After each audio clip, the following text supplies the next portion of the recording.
নরসিংদীতে বেগুন সহ অন্যান্য সবজির বেশ ভালো ফলন হয়েছে, তবে রমজান ঘিরে দাম চড়া। এ নিয়ে আরো জানাতে যুক্ত হচ্ছেন হৃদয় খান।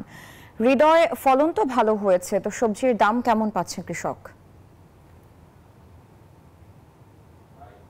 সারা, আপনি যেমনটি বলছিলেন, রমজানকে ঘিরে কিন্তু নরসিংদীর বাজারগুলোতে বেড়েছে সবজির দাম। বাজারগুলো যেমনটি দেখেছি, বেগুনের দাম কিন্তু আকাশচুম্বী। 70 টাকা থেকে শুরু করে কিন্তু 120 টাকা 30 টাকা পর্যন্ত কিন্তু প্রকারভেদে তারা বিক্রি করছেন। আপনাকে একটু দেখাতে চাই, আমি এই মুহূর্তে রয়েছি নরসিংদী সদর উপজেলায়। এখানে প্রায় 50% জমিতে কিন্তু কৃষক বেগুনের আবাদ করেছেন। তারা যেমনটি বলছেন যে হাত বদলের কারণে তারা ন্যায্য মূল্য পাচ্ছেন না। তারা ক্ষেত থেকে 30 টাকা 35 টাকা 40 টাকা কেজি দরে বিক্রি করছেন, এবং এই বেগুনই কিন্তু এখান থেকে বাজারে যাওয়ার পর দাম বেড়ে যাচ্ছে। আমরা যদি একজন কৃষকের সাথে কথা বলতে চাই, একটু যদি বলতেন আসলে কেমন ফলন হয়েছে, কি দামে বিক্রি করছেন? জি ভাই, আমরা তো ফলন তো মোটামুটি ভালোই হয়েছে। যে টাকা কষ্ট করে এই ওষুধ সার ফসফেট এগুলা দিয়া কষ্ট করে আমরা তো টাকা পাই না। এই 35 টাকা 40 টাকা কেজি বেশি, আর ওরানে আমরা কাছে না অনেকটা বেশি বেচায়। তাও এই মুহূর্তে আমরা চলে যাচ্ছি লালমনিরহাটে। সেখানে রয়েছেন সহকর্মী রবিউল হাসান। জানবো তার কাছ থেকে সেখানে সবজির কেমন ফলন হয়েছে, কৃষক দাম কেমন পাচ্ছে। আর রবিউল, আমাকে শুনতে পাচ্ছেন? রবিউল, লালমনিরহাটের কি অবস্থা? সেখানে সবজির কেমন ফলন হয়েছে, কৃষক দাম কেমন পাচ্ছে? রমজান ঘিরে দাম চড়া রয়েছে কিনা, সেখানেও একই চিত্র কিনা?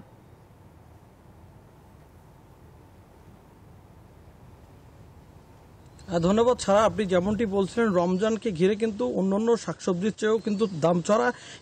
এদিকে কিন্তু বেগুনের বিশেষ ক্ষেত্রে রমজানে কিন্তু যে বেগুন গত কয়েকদিন আগে 20 টাকা কেজি ছিল, এই বেগুন কিন্তু এখন 40 থেকে 50 টাকা দরে বিক্রি হচ্ছে, এবং এতে কিন্তু কৃষকরাও কিন্তু লাভবান হচ্ছে, এবং পাশাপাশি যারা খুচরা বিক্রি করে তারা কিন্তু আরও বেশি লাভবান হচ্ছে।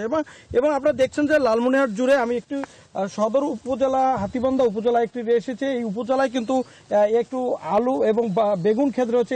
বেগুন ক্ষেতে কিন্তু প্রচুর পরিমাণে আবাদ হয়েছে বেগুনের, এবং প্রত্যেকটা গাছে প্রায় 5 থেকে 6 কেজি ধরে বেগুন ঝুলে আছে। এবং আমরা একজন কৃষকের সাথে কথা বলতে চাই, আপনার সাথে কথা বলতে চাই। আপনি এই বেগুন চাষাবাদ করেছেন, লাভবান হচ্ছেন কিনা এবং দাম কেমন পাচ্ছেন? আল্লাহর রহমত, আলহামদুলিল্লাহ আমি লাভবান হচ্ছি এবং দামও ভালো পাচ্ছি। মোটামুটি এই রমজান মাসের 2 দিনে আমি মোটামুটি ভালো লাভবান হয়েছি। কত টাকা বিক্রি করছেন এ পর্যন্ত বেগুন? এই যাবত 60,000 বিক্রি হয়ে গেছে আমার অলরেডি। আরও তো মনে করেন যে পুরো রমজান মাস তো পার হয়ে যাবে।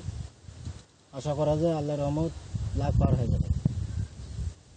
আচ্ছা, ধন্যবাদ। আমরা শুনছিলাম একজন কৃষকের কাছে, তিনি বেগুন চাষি, এবং তারা কিন্তু এবং ভালো দাম পেয়েছেন। এদিকে কিন্তু এই কৃষকরা যেন মাঠ থেকে যারা বেগুন নিয়ে হাটে যায়, তারা কিন্তু আরো বেশি চড়া দামে বিক্রি করে। আপনারা দেখছেন গত কয়েকদিন আগে মাত্র 20 টাকার বেগুন কিন্তু এখন রমজান মাস উপলক্ষে কিন্তু প্রায় 40 থেকে 50 টাকা দামে বিক্রি করছে। এতে কিন্তু সাধারণ কৃষকরা অনেক লাভবান হয়েছে, এবং পাশাপাশি এবং যারা ক্রেতা রয়েছে তারা কিন্তু একটু দাম চড়া মনে হচ্ছে বলে আমাদেরকে ক্রেতারা জানিয়েছেন। পাশাপাশি এদিকে কিন্তু অত্র রমজান মাসে কিন্তু বিশেষ করে বেগুনি তৈরি করছেন, এবং বিভিন্ন ধরনের প্রসাধনী তৈরি হচ্ছেন এই রমজানকে ইফতারকে ঘিরে। এই ছিল আমার কাছে সর্বশেষ। ফিরে যাচ্ছি স্টুডিওতে। রবিউল, আপনাকে ধন্যবাদ। দর্শক, লালমনিরহাট থেকে যুক্ত ছিলেন সহকর্মী রবিউল হাসান।